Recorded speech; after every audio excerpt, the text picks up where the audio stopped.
من هرچی فکر میکنم مربی گلر خوب تو جهان کی گلری بوده که مربی خوب شده باشه؟ یه نونو اسپریتو که امسال تو فارس خیلی خوب کار کرده هست.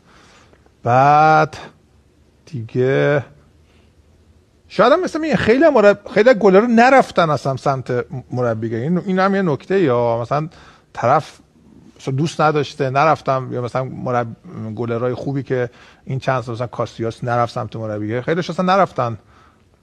دقیقاً همین نکته که شما گفتید خیلی مهمه. یه چیزی باید قدرت رهبری باید تو وجود خود آدم باشه، بتونه مدیریت بکنه که پس این کار بر بیاد. خیلی کار سختی آقای فلسفی. خود کیروش مثلا گلر بوده، دوست عزیزت گلر بوده دیگه.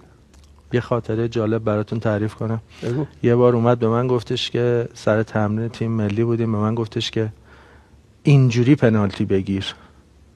بعد یه خورده نگاه کردم و رفتم یکی دو بار امتحان کردم. میگفتش که بازیکنی که میخواد بزنه یه سمته دستش میره بالا، بخواد بزنه اون یکی سمته دستش میاد پایین. بعد دو سه بار چیز کردم، خب ذهن آدم به هم میریزه، نمیتونه تو همون لحظه انجام بده.